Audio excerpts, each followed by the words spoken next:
Hello दोस्तों, स्वागत है हमारे यूट्यूब चैनल पर।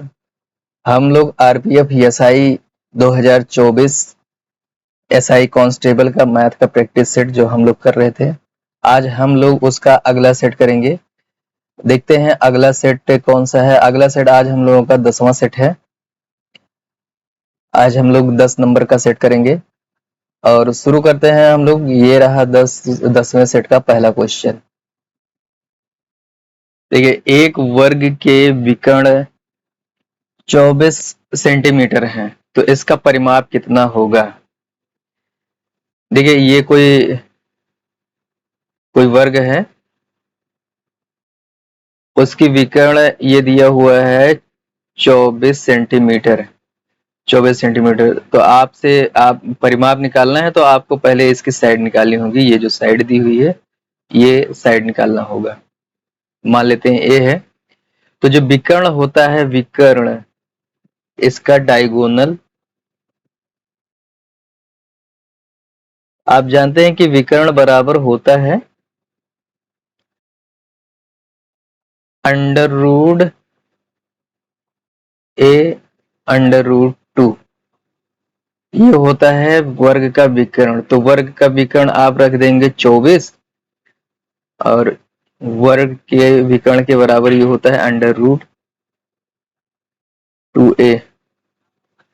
तो आप a को ऐसे ही रहने दीजिए और 2 को इधर ले आएंगे तो ये हो जाएगा 24 अपॉन अंडर रूट 2, और इधर आपका जो रह जाएगा वो a रह जाएगा, जो भुजा है इसकी साइड।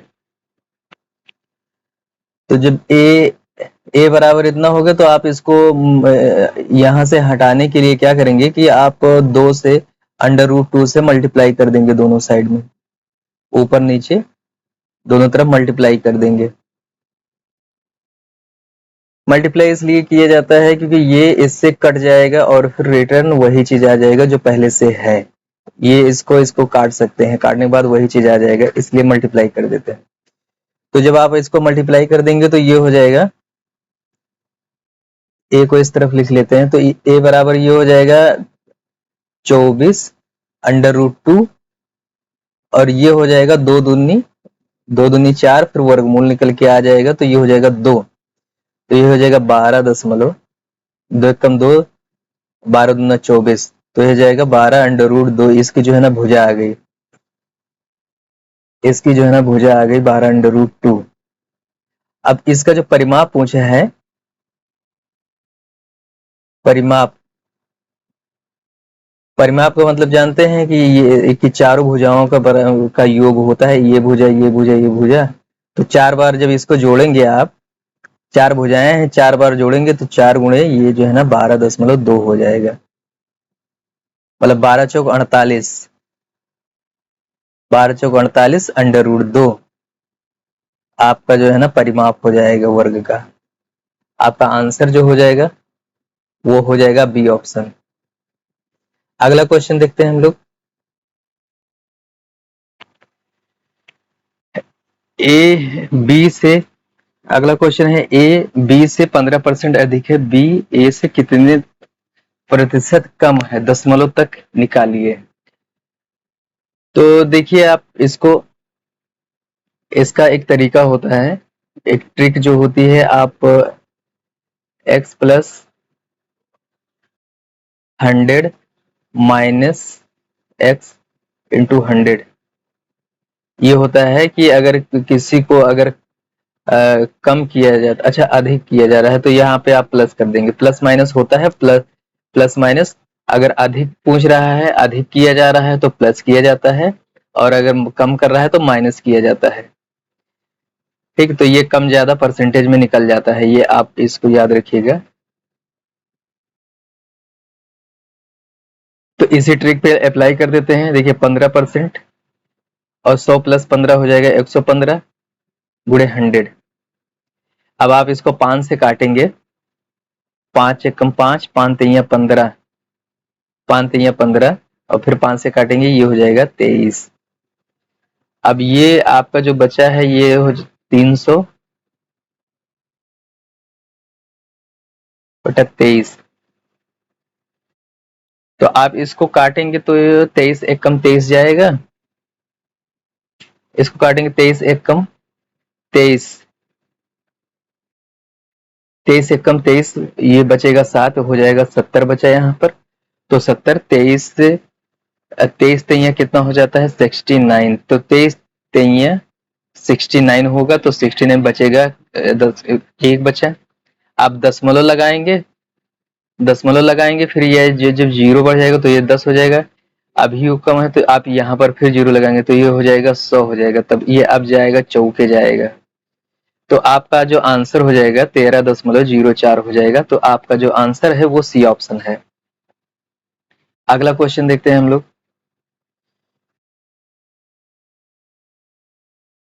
नाव की अनुप्रवाह मतलब डाउन स्ट्रीम स्पीड 14 किलोमीटर है,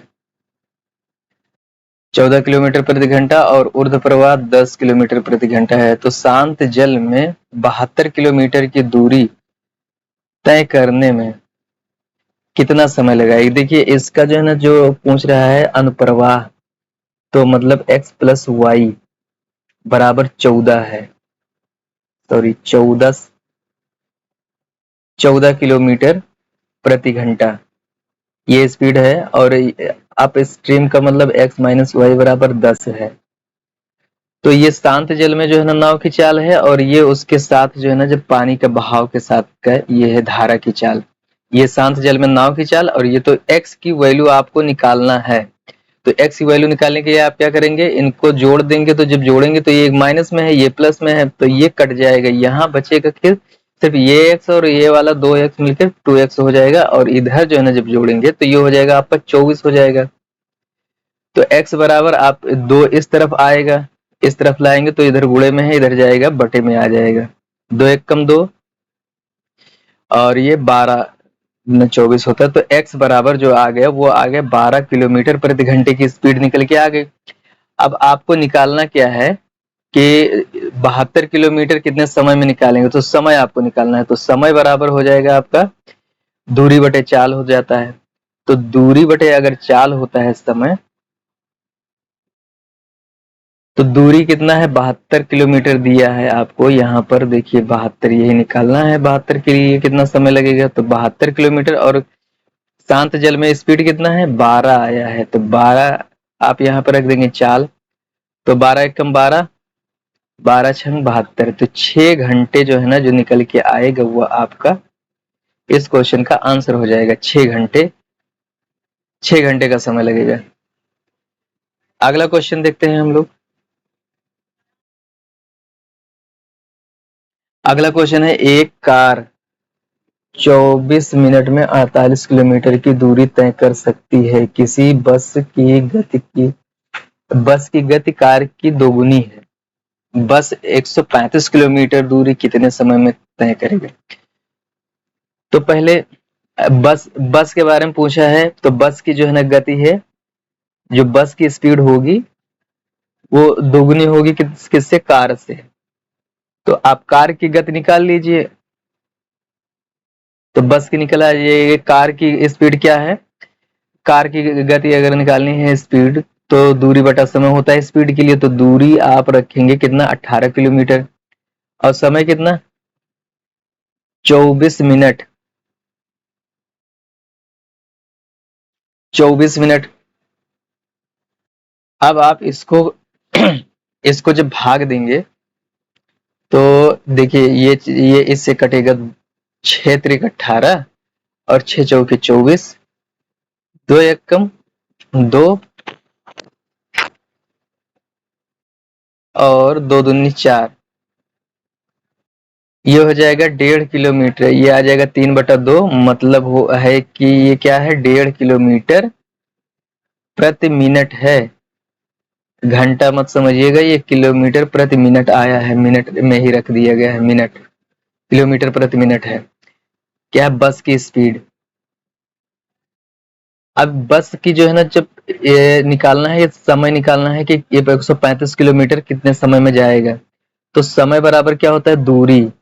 तो बस की कितना दूरी बस को चलना है 135 किलोमीटर, और स्पीड कितना है, इस स्पीड से चलना है उसको, इस स्पीड से चलना है कितना 1.5 किलोमीटर प्रति मिनट की स्पीड से। तो आप यहाँ से दशमलव हटाइए, यहाँ पर आप 0 बढ़ जाएगा जब दशमलव हटाएंगे। अब 15 से भाग दीजिए, 15 एकम 15, 15 नवा 135 होता है।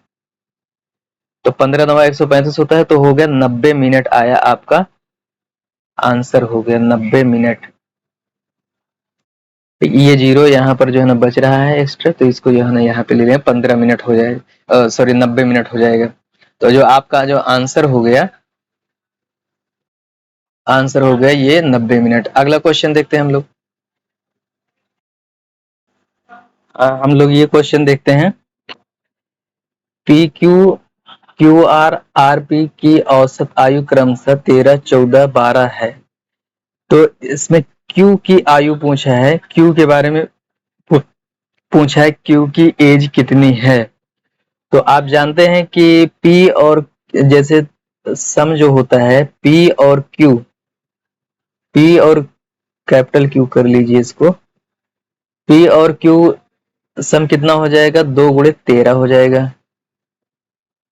और क्यू आर क्या हो जाएगा, क्यू आर भी दो लोगों का एवरेज है,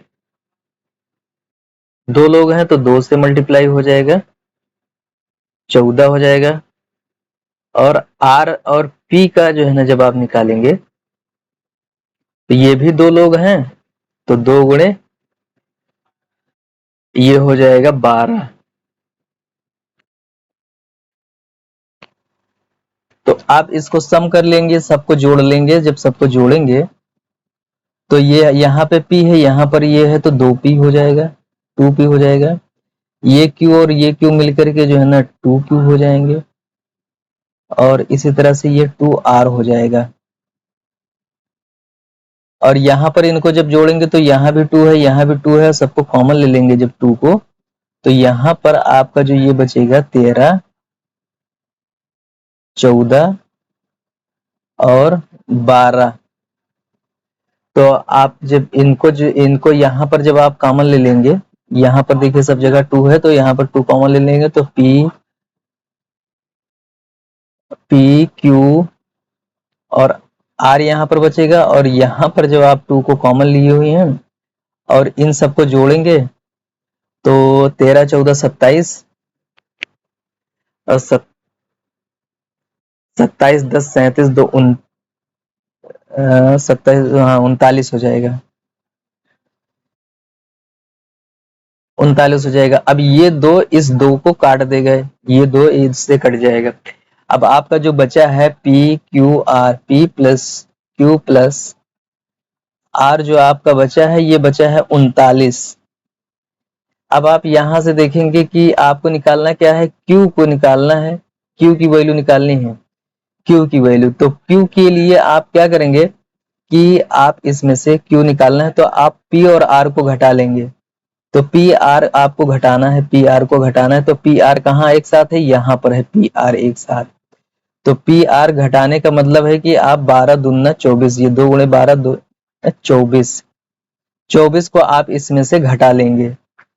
तो जब आप इसमें से जब घटाएंगे 24 में से, 39 में से 24 को घटाएंगे, तो आपका Q बराबर जो है ना जो बचेगा, 39 में से आप 24 घटा रहे हैं,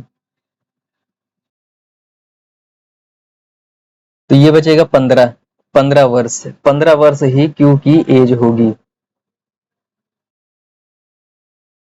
15 वर्ष Q की एज होगी। अगर आपको यहीं पर आपको अगर आर की पी की निकालना है, तो आप इन दोनों को घटा लेंगे, इन दोनों को हटा देंगे यहाँ से, तो बचेगा जो पी बचेगा। अगर आपको आर निकालना है तो पी क्यू को हटा दीजिए इसमें से। एक सिंपल सा है। अगला क्वेश्चन देखते हैं हम लोग। हाँ।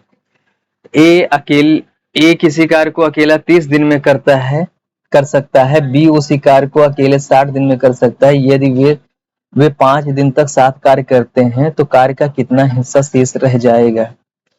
ठीक है, निकालते हैं। तो पहले तो हम लोग निकालेंगे टोटल वर्क, TW मतलब टोटल वर्क। टोटल वर्क निकालने के लिए क्या करेंगे, आपको एलसीएम लेना होगा। एलसीएम किसका लेंगे, जो दिन दिया हुआ है, एलसीएम 30 का लेंगे और 60 का एलसीएम लेंगे। ठीक, तो जो इसका एलसीएम आएगा वो 60 आएगा, मतलब 60 यूनिट काम करना है। तो जब आप इसकी ए की जो क्षमता निकालेंगे तो आप ए की क्षमता जो निकालने के लिए, एफिशिएंसी निकालने के लिए 30 से भाग देंगे इसमें। तो 30 से जब आप इसमें भाग देंगे तो 30 दूना 60 होता है, तो 2 यूनिट निकल के आ जाएगी इसकी क्षमता एक दिन की। और जब बी की क्षमता निकालना है आपको, तो आप इसको 60 से भाग देंगे, तो 60 से जब भाग देंगे तो 60 एकम 60 एक यूनिट निकल के आएगा। तो इनकी जो क्षमता है वो एक दिन में काम करने की 2 यूनिट है, और ये एक यूनिट काम कर पाता है। अब करना कितना है, टोटल 60 यूनिट। तो देखते हैं कि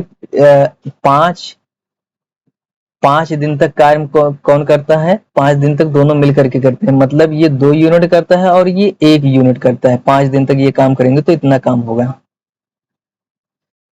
तो देखते हैं कितना काम कर लेते हैं। ये हो जाएगा 15 यूनिट काम, 15 यूनिट काम कंप्लीट कर लेंगे ये लोग साथ साथ मिल करके। तो अब टोटल काम कितना था, टोटल 60 था, उसमें से 15 कंप्लीट कर लिया इन्होंने, तो बचा कितना, 45 काम बचा, केवल 45 यूनिट बचा है। अब ये पूछ रहा है कि कितना शेष कार्य हिस्सा पूछ रहा है, तो 45, वो भी कितने का हिस्सा है, 60 का। तो आप भाग देंगे 15 से, 15 ते 45 और 15 चौके 60। तो अभी कितना काम बचा हुआ है, 3/4 बचा हुआ है। ठीक, 3/4 बचा हुआ काम है। ठीक, तो आपका जो आंसर हो जाएगा वो हो जाएगा सी ऑप्शन। अगला क्वेश्चन देखते हैं हम लोग। 14 बच्चों का औसत वजन 22 केजी है। यदि अध्यापक का वजन भी मिला दिया जाए तो औसत वजन 23 केजी हो जाता है। तो अध्यापक का वजन कितना होगा।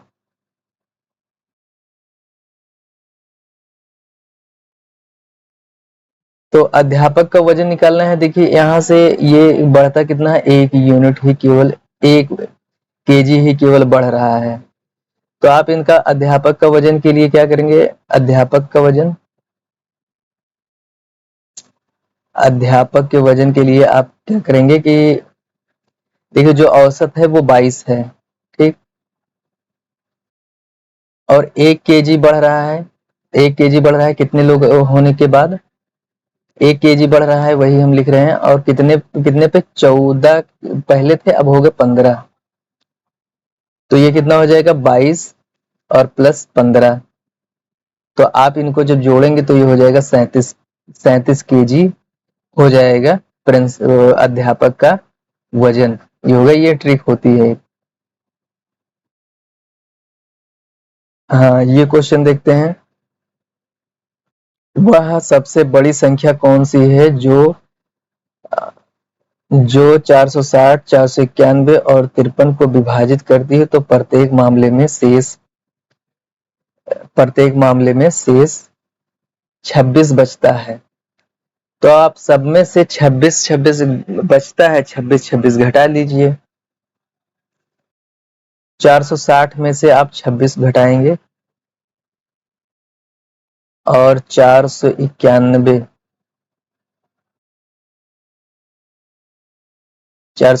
में से 26 घटा लीजिए। 553 में से 26 घटा लीजिए। तो जब आप इसमें से घटाएंगे तो 4, 5 में से 2 जाएगा 3, 434 ये बचेगा। 11 में से 5 जाएगा 6 और 4, इसको घटाएंगे तो 13 में से 6 जाएगा 7,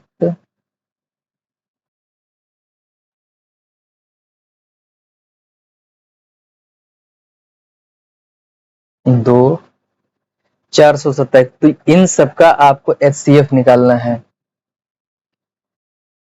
इन सबका आप एचसीएफ निकालेंगे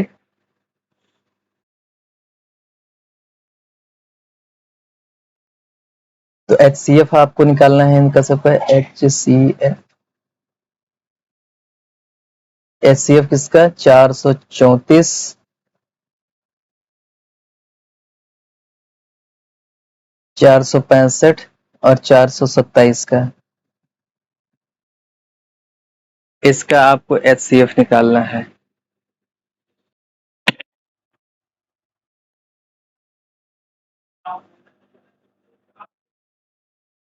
हाँ, इसका जो आप लोग HCF निकालेंगे तो HCF जो निकल के आएगा वो 31 आएगा। HCF 31 आएगा। आप इसको सबसे आसान ये है कि HCF निकालने के लिए आप इसी को पकड़िए, इसको आप 5 लास्ट में है तो आप देखेंगे कि 5 से ये कट रहा है, तो HCF ऐसे निकालेंगे इजीली निकल जाएगा और बाकी करने की जरूरत नहीं है। तो इसको ये देखना है कि किससे कटती है जो ऑप्शन में दिया है। तो हमने देखा कि ये इसमें लास्ट में 5 है तो ये 5 से कट रहा है, 465। तो 5 से अगर इसको काटते हैं, 5 से भाग अगर देते हैं तो ये 5 9 45 और 5 3 15। ठीक, अब ये 3 से कट रहा है तो 3 से जब काटेंगे तो 3 तिरका 9 और 3 एकम 3, ये 31 जो है ना, 31 ही ऐसी संख्या है जो तीनों को काट रही है। ठीक, तो आपका जो है ना जो HCF हो जाएगा वो 31 हो जाएगा और आपका जो आंसर हो जाएगा इसका डी ऑप्शन हो जाएगा। अगला क्वेश्चन देखते हैं। यदि लाभ विक्रय मूल्य का 20% है तो लाभ लागत मूल्य का कितना % होगा?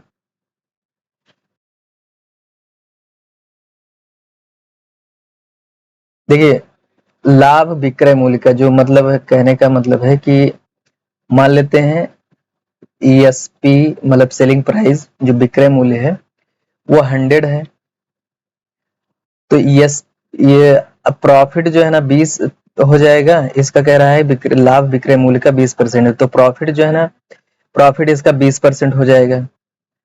तो CP कितना होता है? CP का मतलब है कि आप प्रॉफिट को उसमें से घटा दीजिए, 100 में से प्रॉफिट को घटा देंगे तो वही जो है ना CP हो जाएगा इसका।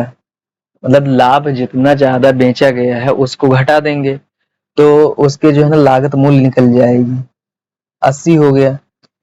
तो ये हो गया आपका CP निकल के आ गया। अब ये कह रहा है कि लाभ जो है ना वो लागत मूल्य का कितना है। अब लागत मूल्य का निकालना है, लाभ का परसेंटेज।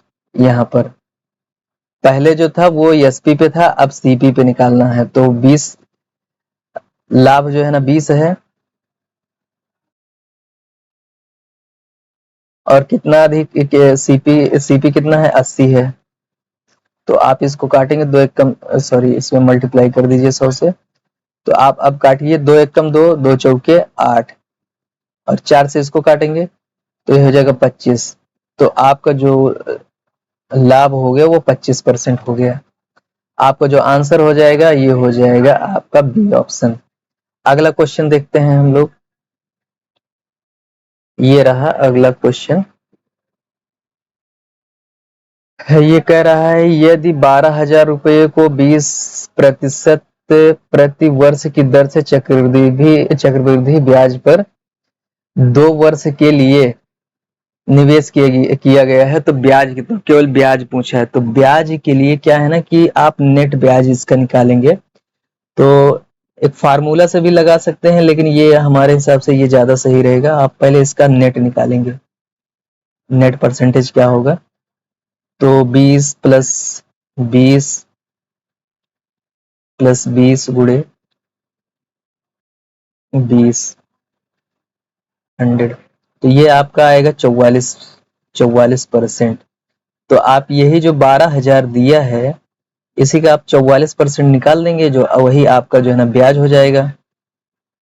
आप 2 जीरो से 2 जीरो काट देंगे और ये 120 को आप 44 से मल्टीप्लाई करेंगे तो जीरो हो जाएगा, 12 चौक 48 और फिर 12 चौक 48 और 4 52 हो जाएगा। तो 5,280 जो है ना इसका ब्याज हो जाएगा। आपका जो आंसर हो जाएगा वो ए ऑप्शन हो जाएगा। ये सेट का